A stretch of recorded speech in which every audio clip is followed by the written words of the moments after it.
Hello everyone, this is Kaan Tek from Ankara, Turkey, and this is my final project for a cs50 Android track. So what I did is I basically created an Android app called BetterLetter, and this app has some tools for the user to edit their text and like to enhance their writing skills. So as you can see, this is our app, and this is a little nice help window which briefly explains what this app does. So let me start with, there are three tools here you can see. Let me start with Enhancer. This part, the user enters the text, and then they can edit the text, like they can change the color of the text, they can change the case of it, and they can switch it to like normal, bold, italic, and they can also change the fonts of their text here. Like there are tons of fonts, but I only downloaded a few of them. I think this is a cool feature because I don't think Android has built-in features which does that, like which edits the text in a way that it changes the color, it changes the font. So I think this is a cool feature. Like a user can use this app and edit their text, and then like copy and paste this and send it to their friends, impress them, or use it for their projects. I don't know. So that's it for our enhancer part, and here is a dictionary. So as the name suggests, this part does what a dictionary app should do. So like let me enter, for example, letter, and then you'll see the definitions for that word. Here you can see, I used an API call in this part, and I loaded those definitions online.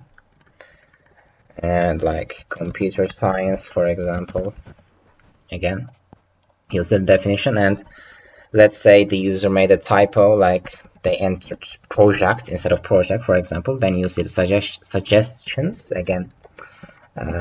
Timer, for example, instead of time, you'll see the suggestions, and let's say the user entered something like really irrelevant, and in this case you'll see this, and you also see this nice little toast message. Let me show it again, please check the spelling.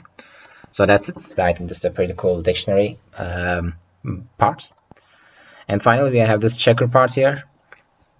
And this part, again, user enters the text, and the program detects and highlights the typos.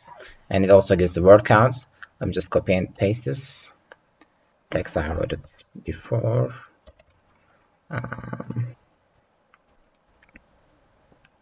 Of course, you don't need to copy and paste. I'm just buying some time. Let me quickly check it. It takes a little time, but it highlights the typos, and it also shows the workout. So this is my app. This is my first ever Android app. Of course, there's a lot of room for improvements, but considering this is my first ever project, I think it's a good start. So let me quickly go over the code. Let me start with our main activity.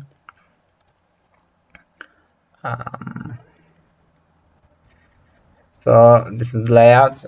As you saw, there are a few buttons, image button for the help button, and a few buttons for the like enhancer, dictionary, and checker. Nothing really interesting here. And again, here we have the set on click listeners for the buttons to open the intended activity. Nothing really interesting here. So let me switch to the text activity. And this is the part. This is the enhancer part where the user can edit their text, like as I just showed you. Where they can change the color and the fonts. So this is our activity. Again, these are let me first start the layouts. Here, this is the edit text where user can edit their text, and I included the hints so that when the user starts typing, that enter text hints disappear. And it also has the multi-line attributes. So whenever the user reaches the end of the screen, it starts typing from the next line. And here are the buttons this is the button for changing the case, and these are the spinners. So I spinner because as I just showed you, when you want like change the color or the font, you click on it, and then some options like appear, like italic, bold, or green, blue, yellow. So for that case, I use the spinner. And let me go to the activity. There are the instances of the layouts, button, spinner, edit text, and the case checker. So this is the onCreate method. Here I initialized our properties, and these are set on click listeners. This is the set on click listener for the button. The case changer method, it just simply does if it's lowercase, changes to uppercase, and vice versa. And these are the spinners. So I created these arrays, and let me see, values, strings. Yeah, here are you can see the arrays I used for my spinners: black, red, and normal, bold, italic. So let me go back to the activity. Yeah, this is my array adapters, and I loaded these arrays into my spinners, and here you can see the method for my spinner. If the user clicks the color spinner button, there these options appear, and then whenever the user clicks on it, it changes color. And again, for the font spinner, this was the one for changing the font from normal to bold, italic, or bold, italic. Again, same. If the user clicks on this button, and then according to their choice, it does this. And again here, if the user clicks on the font type spinner, then he can choose from one of these font types. So that's it for my enhancer activity. So let me quickly show the checker dictionary activity. Let me start the dictionary activity. As you can see, this is the dictionary part. Again, the user enters a text and image button for that magnifying glass. I'm not sure if it's how it's called, the magnifying glass. Whenever the user clicks on this, it does the method search. And the text view, this is the definition appears. So okay, so this is the activity on creates properties. I initialize properties. Again, the search. Okay, so this was the deal. This was a problem. First of all, as I said, I used an API request, and in my first try, I tried doing it with Volley because Volley is a pretty cool, pretty user-friendly library.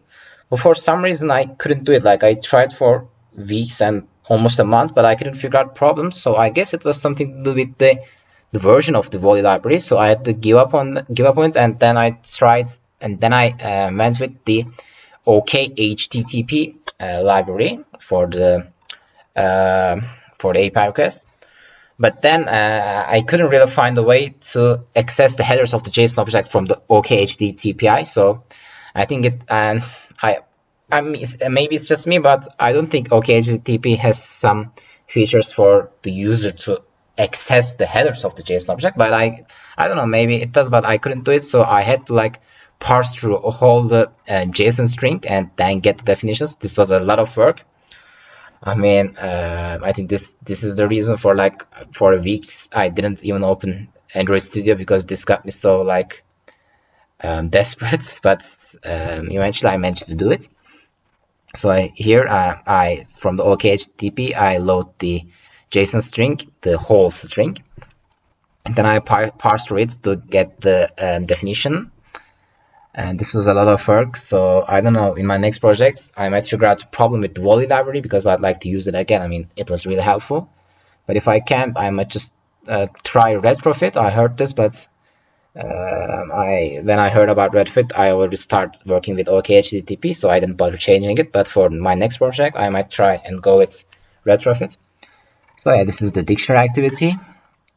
And this is my help activity. As you can see, this is the little help window. And what else we got? Well, we got the checker activity. Activity checker, dictionary activity. Let me just checker activity. Yes, there you go. So again, let me start with the layout. So it's a checker activity where the user enters a text, and upon clicking, it highlights the typos. The button for clicking and checking the typos. The edit text where the user enters the text. And here you can see the text view is for the word count. So this is the activity.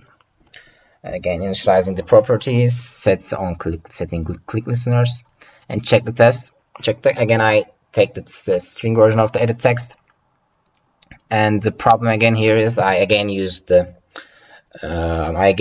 same API and same library called OKHTTP. So I again had to parse through the whole string, as you can see here. So what I did is each time a word, I parse through the sentence and I take all of the words and then load those words into my API key.